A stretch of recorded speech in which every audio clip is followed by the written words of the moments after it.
On the 3rd of February 2007, which was just over a month before the 2007 season was due to start, Formula 1 held a festival in Abu Dhabi, which featured many teams and drivers doing demonstration runs up and down a section of road on the Corniche Road.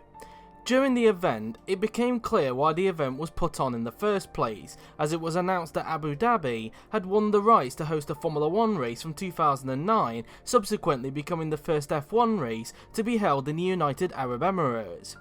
The circuit itself was designed by everyone's favourite track designer Herman Tilke, and it would be located on Yas Island, a section of land that was cut off from mainland Abu Dhabi and would be located next to the city's marina, hence the name of the track, the Yas Marina Circuit.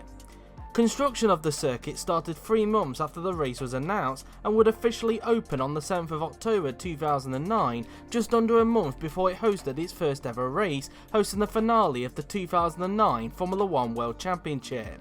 Reception of the circuit was very mixed, with some drivers welcoming the circuit with open arms, others not so much, with Kimi Räikkönen being the most notable, stating, and I quote, "In fact, I'll let Jeremy Clarkson say it.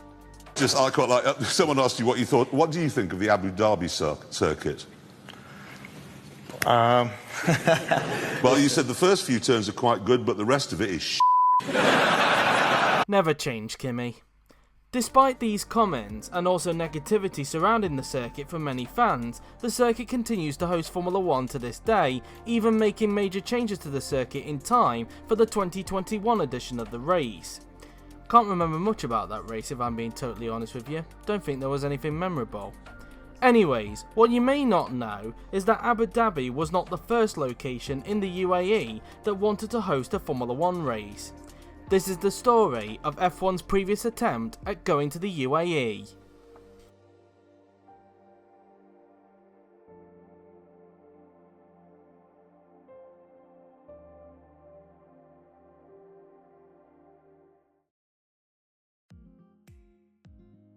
Back in 2002, many countries outside of Western Europe were vying for a place on the Formula 1 calendar, with the likes of China and India putting in bids to become the third Asian country on the calendar alongside Malaysia and Japan, whilst countries situated in Eurasia such as Russia and Turkey were also looking to host a race as well.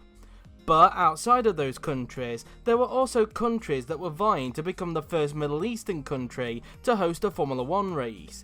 These countries being Egypt, which would have seen Formula 1 return to Africa for the first time since 1993, Lebanon, specifically in the country's capital of Beirut, Bahrain, specifically on the outskirts of the country's capital of Manama, and a race in the United Arab Emirates. That race in question would not be hosted in Abu Dhabi like it would end up being in 2009, but would instead be located in the biggest populated emirate in the UAE, Dubai. Around this time, Dubai was going through a boom spell in the city, with a lot of projects in the emirate being under construction in the hope of attracting more tourists and also to attract more businesses and jobs in order to boost the city's economy. One of the ways they hoped to achieve this would be with the construction of a racetrack, with the aim of bringing Formula 1 to Dubai in around 2004 or 2005. The circuit in question would be known as the Dubai Autodrome, which would be located on the outskirts of the city the circuit was named after, and would be just under 5.4 kilometers long, with a few elevation changes differentiating it from other circuits that would open around that time. The circuit would also feature a hotel skyscraper that would be built on the outside of Turn 3, a much bigger hotel which would be built around the outside of the final sector, and a motor mall which would be located across the outsides of Turns 1 to 3.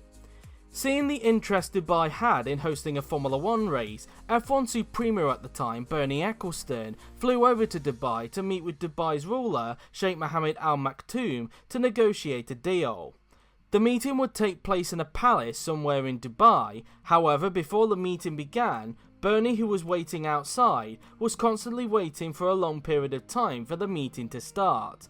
As you would imagine, this annoyed Bernie, who whilst waiting for the meeting to still commence, took the opportunity to call up the ruler of Bahrain, Hamad bin Isa Al Khalifa, to see if their bid for a Formula 1 race was serious, to which he said yes. Then, when the meeting finally took place, it became clear that the ruler of Dubai and even the owners of the Dubai Autodrome couldn't guarantee that they had the finances needed to be able to host a Formula 1 race, which, combined with the logistical challenges that Formula 1 would face if they travelled to Dubai, it was concluded that Dubai was not a viable location for Formula 1. After the meeting took place, Bernie ordered his private jet to fly over to Bahrain to negotiate a deal with the ruler of Bahrain. And so, on the 15th of September 2002, the same day qualifying took place for the 2002 Italian Grand Prix, it was announced that Bahrain would become the first Middle Eastern country to host a Formula 1 race from 2004, building a circuit from scratch on an old camel farm which would be located in Sakia and would become known as the Bahrain International Circuit. Bahrain continues to host Formula 1 to this very day, with the track proving very popular amongst many fans, and it would also be joined by China that same year, who would also win the rights to host an F1 race, staging the Grand Prix at the Shanghai International Circuit that was also built from scratch. Turkey would also follow suit a year later in 2005 with the Istanbul Park Circuit, but for Dubai, the dream was over.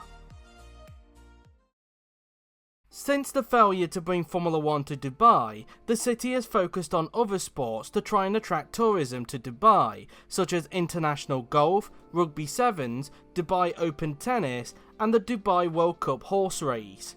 On top of this, the Dubai Autodrome circuit would eventually open on the 6th of October 2004, and whilst they wouldn't attract Formula 1 to the circuit, they were able to attract other motorsport series such as the FIA GT Championship, the European Touring Car Championship, later known as the World Touring Car Championship, A1 Grand Prix, and since 2006, the circuit has hosted its own multi-class 24-hour race featuring GT cars, sports cars, and of course, touring cars.